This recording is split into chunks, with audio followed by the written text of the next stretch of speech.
दोस्तों सभी भाई लोगों का स्वागत है आपके अपने ही यूट्यूब चैनल पे। तो दोस्तों भाई लोगों, आपसे मैं ऐसी बात करने जा रहा हूँ जो आपको बहुत ही कि समझनी चाहिए कि हम आईआरएफसी में क्यों आपको बाय कॉल दे रहे हैं और आपको क्यों बोल रहे हैं कि इसमें बने रहिए।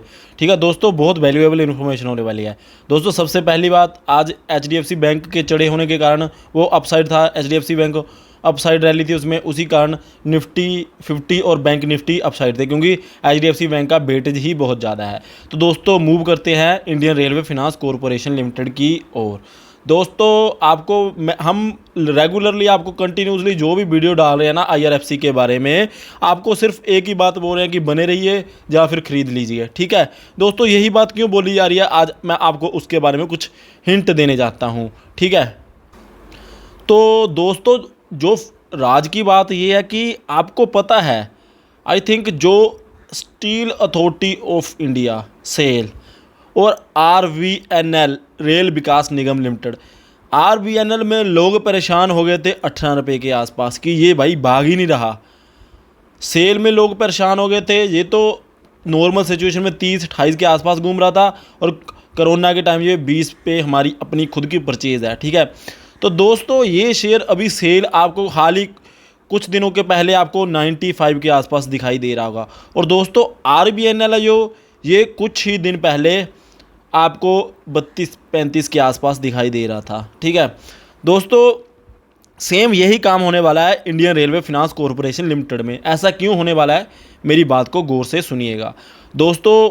उसके लिए मैं आपको एक चीज़ दिखाता हूँ। ठीक है दोस्तों, बात कुछ ऐसी है कि टिकर टेप की एप्लीकेशन से हमने जो शेयर होल्डिंग पैटर्न है वो निकाला है आईआरएफसी का। दोस्तों जो प्रमोटर्स होते हैं ना, उनके पास है 86.5% के आसपास होल्डिंग, म्यूचुअल फंड के पास 2.82%, रिटेल के पास 8.30%। ठीक है, एफआईज के पास है 2.23%। ठीक है दोस्तों, अब इस बात में आपको एक बहुत ही राज की बात बता रहा हूँ मैं, ये जनवरी 2021 का डाटा। ठीक है दोस्तों, देखिए पहली बात तो ये है कि सेबी के जो गाइडलाइंस है ना, उनके अकॉर्डिंगली प्रमोटर्स मैक्सिमम 75% रख सकते हैं क्योंकि 25% होल्डिंग पब्लिक के पास होनी चाहिए।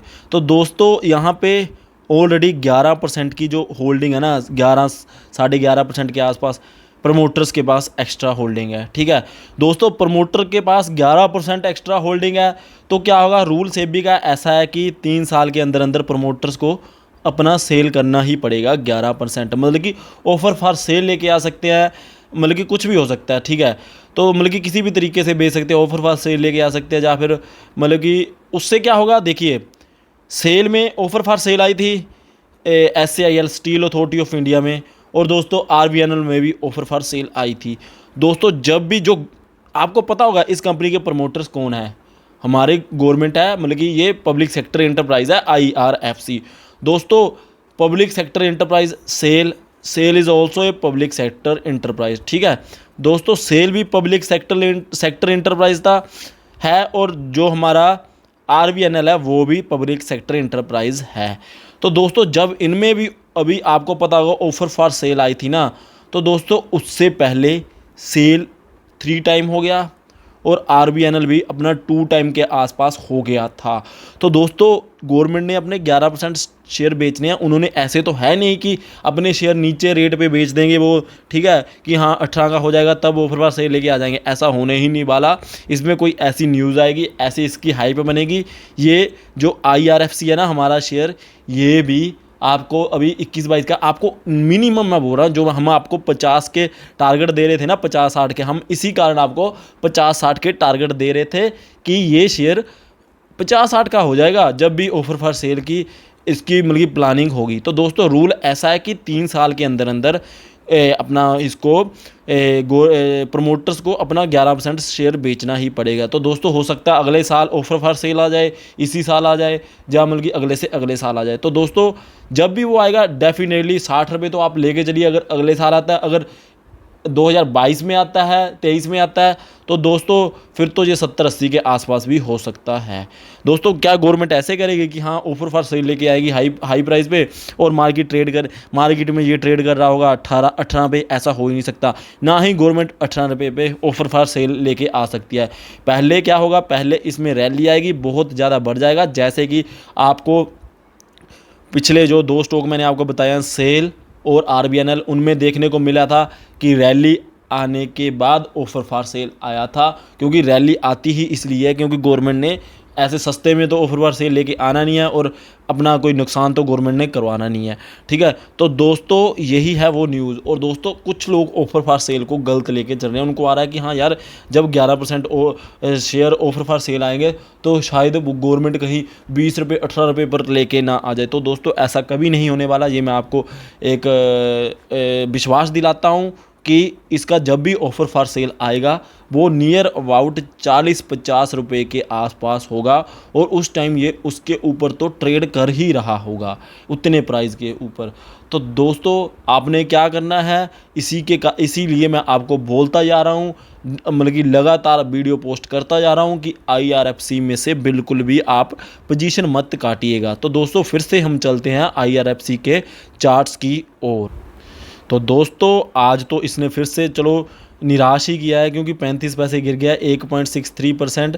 ठीक है, तो दोस्तों जितनी कल इसमें रैली आई थी उससे थोड़ा सा कम आज इसने नीचे की साइड मूवमेंट दिखा दिया। दोस्तों मैंने पहले भी देखिए दोस्तों, IRFC के बारे में हमने सबसे ज़्यादा कवरेज की है। ठीक है, आप हमारी हिस्ट्री में जो भी वीडियो आई हैं उनको देखिए, जो भी हमने वीडियोस डाली हैं IRFC के बारे में कि ये शेयर क्यों MRF के शेयर से भी बढ़िया है, और ये शेयर क्यों हमें ख़रीदना चाहिए, और कहाँ कहाँ से पैसा बचा के अगर हम इसमें लगाएंगे तो कैसे पैसा कमाएंगे। दोस्तों अगर ये वो चीज़ आपने मतलब कि वो वीडियोस देख ली तो आपको पता चल जाएगा कि हम आपको बार बार क्यों बोलते जा रहे हैं कि इसमें आप पोजीशन मत काटिएगा। ठीक है, अगर पोजीशन काट लोगे तो फिर आपके हाथ कुछ नहीं लगने वाला। तो दोस्तों और एक और बात आपको मैं बता दूं, ठीक है, अभी जैसे कि आपको मैं सीधी बात बताऊं, जब भी कोई नेगेटिव मार्केट को न्यूज़ देखिए दोस्तों, मार्केट जब बहुत ज़्यादा अपसाइड होती है ना, क्योंकि मैं मार्केट को ना एक ओवरऑल मार्केट को मैं ओवरवोट जोन में समझ रहा था जब मार्केट ने 15,500 को टच किया था। क्योंकि एक साल में 7,800 से 15,500 पे जाना एक बहुत ही बड़ी बात होती है। हो सकता है कि आपको इन फ्यूचर ऐसी चीज़ कभी देखने को ही ना मिले कि 6-7 महीनों में ही मार्केट डबल हो गई। तो दोस्तों डबल इसलिए हुई थी क्योंकि पहले मार्केट 12,000 से 7,800 भी आई थी, और वो इतना नीचे आने का जो कारण था वो आपको पता है कि लोगों को एक नई चीज़ देखने को मिली थी, एक नई चीज़ सुनने को मिली थी, वो थी कोविड-19। ठीक है, जो कि एक बहुत ही घातक चीज़ थी जिसका इलाज किसी के पास नहीं था। तो दोस्तों अमेरिका जैसे देश, चाइना जैसे देश, जिनको तो चलो बोला जाता है कि जिन्होंने हमारा वो कोविड को फैलाया है, जिन्होंने इसको वो किया है, अमेरिका जैसे देश जो इतना टेक्नोलॉजी में वास्ट है, उनके भी इन्होंने घुटने नीचे लगा दिए थे कोविड ने। तो दोस्तों जब महामारी एक पेंडेमिक एक ऐसे फैलता है, पूरी दुनिया में फैलता है ऐसे, तो दोस्तों उसके कारण अगर 12,500 से निफ्टी 7,800 आने के बाद फिर से डबल हो जाए, ठीक है, और अभी क्या हो रहा है, अभी लॉकडाउन की फिर से सिचुएशन बन रही है, और इवन हमारे पास वैक्सीन्स भी अवेलेबल है, और दोस्तों उतनी घातक सिचुएशन नहीं है जितनी पहले थी। नो डाउट केसेस 2-2 लाख आ रहे हैं रोज़ के रोज़। ठीक है, एक चिंता वाली बात तो है, बट दोस्तों हाँ मैं मानता हूँ कि हॉस्पिटल्स फुल कैपेसिटी में चल रहे हैं, लॉकडाउन लग सकता है। तो दोस्तों ये भी मत भूलिएगा वैक्सीनेशन भी हो रही है। वैक्सीन अगर मैं मानता हूँ कि पहले से तो सिचुएशन सही है ना, पहले तो हमारे पास किसी चीज़ का इलाज ही नहीं था, इसका सल्यूशन ही नहीं था, पहले कोविड का सल्यूशन था ही नहीं। अब तो भाई लोगों कोविड का सल्यूशन भी है और प्रिकॉशन का पूरा पूरा पता है लोगों को, एक मतलब कि हैबिट भी बन चुकी है लोगों को मास्क लगाने की। एक मतलब कि हम खुद भी अगर पहले नहीं होता था इतना, अब कहीं जाते हैं तो मास्क हमें भी एक आदत सी पड़ गई है, और प्रिकॉशंस को भी लोग अच्छे से अपने आप ही ले रहे हैं। मतलब कि पहले से पिछले 2020 में से लेके 2021 में ज़मीन आसमान का फ़र्क है इन मतलब कि precautions and in available vaccinations and हमारे जो सॉल्यूशंस है कोविड-19 के, उनके रिगार्डिंग हमारे पास बहुत ही ज़्यादा अब मतलब कि चीज़ें हैं हमारे पास अवेलेबल। तो दोस्तों उस चीज़ को देखते हुए तो चलो हाँ, ये बोलते हैं कि हमने सेफ़ रहना है, हमें प्रिकॉशंस बरतनी है, हमने कहीं भी ढिलाई नहीं करनी, क्योंकि अगर कोविड बढ़ जाएगा फिर से ऐसे होगा, है तो एक घातक सिचुएशन ही बन जाएगी। बट दोस्तों उतनी डरने वाली बात नहीं है। दोस्तों जब भी ऐसे होता है, जब भी मार्केट ऐसे नीचे गिरती है, तो दोस्तों IRFC तो क्या, जब भी ऐसी पैनिक वाली सिचुएशन हो जाती है तो IRFC तो क्या, बड़े बड़े दिग्गज स्टॉक भी नीचे चले जाते हैं। सिर्फ FMCG और फार्मा सेक्टर ही आगे बढ़ता दिखाई देगा। तो दोस्तों दूसरी बात यह है कि जैसे कि मैंने आपको बोला कि मार्केट मेरे हिसाब से 15,500 में भी ओवरबॉट जोन में चल रहा था जब 15,500 को गया था। वो मैं ऐसा इसलिए बोल रहा हूँ क्योंकि 7,800 के ऊपर मुझे पता है बहुत से लोगों ने बाय किया था और दोस्तों जो छोटे छोटे स्टॉक थे ना, टाटा मोटर, सेल और दोस्तों कई बेल वगैरह काफ़ी स्टॉक थे, कई तो 3 4 5 टाइम 6 टाइम ऐसे हो गए। जैसे टाटा मोटर को ले लीजिए, 66 से 352 के आसपास चला गया, SBI ने 2.5 गुना पैसा कर दिया था। तो दोस्तों जब ऐसी सिचुएशन बन जाती है ना, तो ऑब्वियस सी बात है कि जिन लोगों के पास पैसा मतलब कि डबल ट्रिपल हो जाता, तो ना चाहते हुए भी वो कुछ ना कुछ पोजीशंस काट देते हैं और सेलिंग प्रेशर तो आ ही जाता है जब इतना एक तरफा मार्केट बड़ी होती है पिछले 3-4 महीनों में। तो दोस्तों मार्केट को चाहिए था एक सिर्फ, जैसे मार्केट 15,500 हुई थी, 7,800 थे, 800 से, तो मार्केट को चाहिए था एक एक्सक्यूज़ नीचे जाने के लिए। तो वो एक्सक्यूज़ खबरें जो आ रही है कि लॉकडाउन लग सकता है, सिचुएशन क्रिटिकल हो रही है, तो वो अभी मार्केट को वो चीज़ मिल रही है और मार्केट ऐसे ऐसे नीचे जा रही है।